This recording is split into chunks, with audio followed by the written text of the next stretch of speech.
Bismillahirrahmanirrahim. Assalamualaikum warahmatullahi wabarakatuh. Dikisahkan pada zaman Rasulullah Shallallahu Alaihi Wasallam ada seorang pemuda beribadah tanpa kenal lelah, tekun melaksanakan sholat, sering berpuasa, dan gemar bersedekah. Namanya adalah Alqamah. Beliau hidup sebatang kara dengan ibundanya. Di masa itu, beliau dikenal sebagai pemuda yang sangat menyayangi ibunya. Ayah beliau sudah lama meninggal. Keluarganya tidak kaya, hidup hanya berkecukupan. Namun masa demi masa berlalu. Kehidupan Alqamah berubah setelah ia menikah. Karena sibuk dengan urusan rumah tangganya, sekarang ia kurang memperhatikan ibunda yang sudah tua itu. Dengan sedikit terpaksa, akhirnya sang ibu tinggal sendiri di sebuah rumah, meski sudah beberapa lama tinggal sendirian di rumah. Namun tetap saja, Alqamah tidak menjenguk dan belum saja memberi santunan kepada sang ibu. Dan hal tersebut tentu saja membuat ibunya kecewa. Beliau merasa berkecil hati terhadap sikap anaknya yang kurang memperhatikan dirinya. Hari berganti hari, bulan berganti bulan, dan tahun berganti tahun. Suatu hari, Alqamah diketahui sedang sakit parah.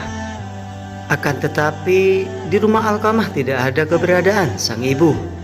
Rupanya sang ibu belum datang menemuinya. Sedangkan Alqamah sudah dalam keadaan sakaratul maut. Melihat kondisinya yang sudah mendekati kematian, para keluarganya mentalkin kalimat tauhid, La ilaha illallah. Namun yang terjadi, Alqamah tidak bisa mengikutinya. Hal itu kemudian diulang secara berkali-kali. Tetapi tetap saja Alqamah belum juga dapat menirukannya. Dengan kedua matanya yang sudah membengkak, wajahnya itu seakan memberi pesan minta tolong. Melihat kondisi Alqamah yang semakin parah, membuat para keluarga dan sahabatnya yang hadir merasa heran. Menurut mereka, Alqamah adalah teladan yang baik untuk ditiru semasa hidupnya. Di waktu yang sama, sebagian sahabat yang hadir segera menghadap dan melaporkan kejadian ini kepada baginda Rasulullah Sallallahu Alaihi Wasallam. Baginda Nabi Muhammad mengutus beberapa sahabat. Dalam suatu riwayat menyebutkan bahwa sahabat yang diutus Rasulullah adalah Ammar bin Yasir dan juga Bilal bin Rabah untuk menjenguk Alqamah dan melihat kondisinya Alqamah secara dekat. Para sahabat Nabi itu ingin mencoba mentalkin kalimat tauhid kembali kepada Alqamah. Setibanya di rumah Alqamah, seketika itu juga para sahabat Nabi ingin mencoba mentalkin kalimat tauhid.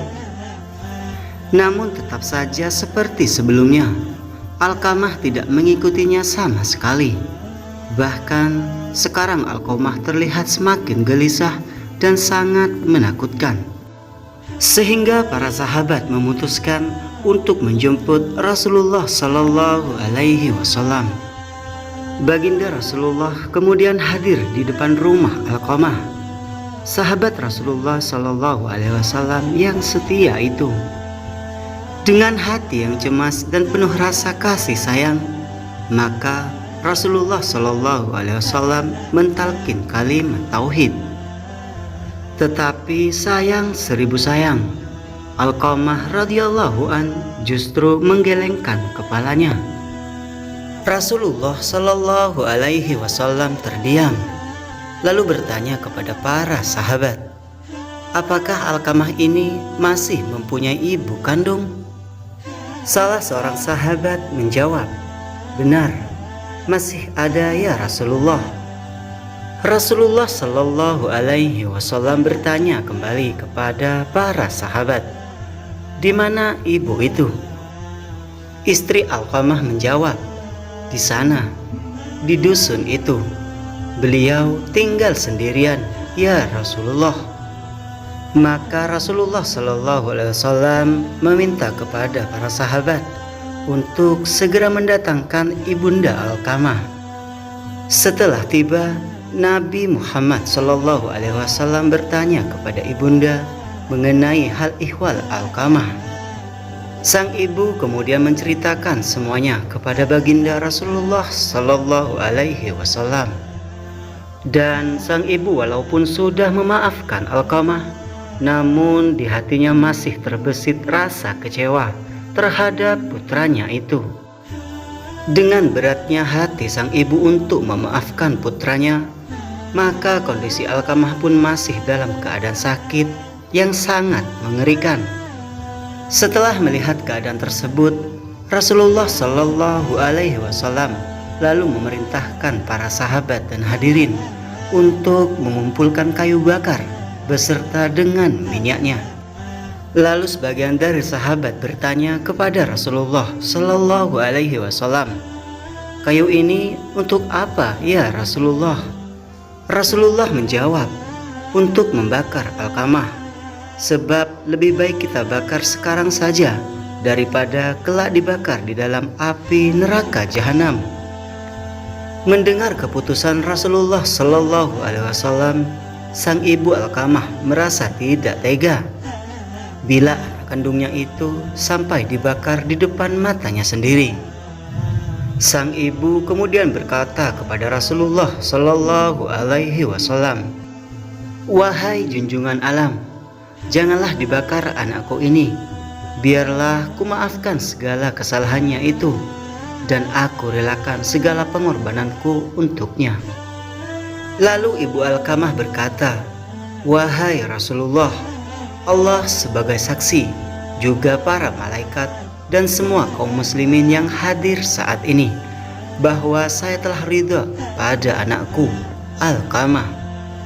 Lalu Rasulullah pun berkata kepada Bilal, "Wahai Bilal, jenguklah Alqamah dan lihatlah apakah dia sudah bisa mengucapkan syahadat atau belum.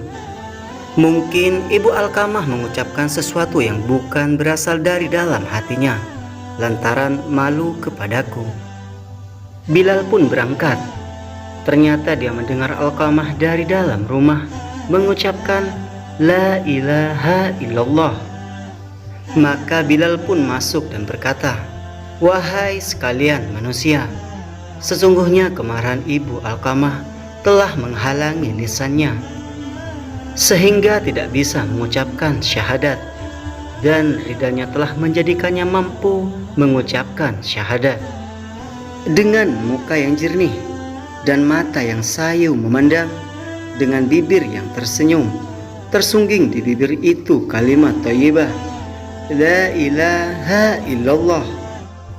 Alqamah radhiyallahu an akhirnya kembali dengan tenang, dengan wajah yang berseri-seri. Maka Rasulullah SAW melihatnya dan memerintahkan untuk dimandikan lalu dikafani. Kemudian baginda mensyalatkannya dan mengebumikannya. Lalu di pinggir kuburan Rasulullah SAW bersabda, "Wahai sekalian, kaum muhajirin dan kaum ansor, barang siapa yang melebihkan istrinya daripada ibunya, dia akan mendapatkan laknat dari Allah, para malaikat, dan sekalian manusia. Allah tidak akan menerima amalnya sedikit pun, kecuali kalau dia mau bertaubat dan berbuat baik kepada ibunya serta meminta ridhonya, karena ridho Allah tergantung pada ridhonya, dan kemarahan Allah tergantung pada kemarahannya. Wallahu a'lam bishawab." Semoga kisah sahabat Nabi ini bisa bermanfaat untuk kita semuanya. Amin ya rabbal alamin. Assalamualaikum warahmatullahi wabarakatuh.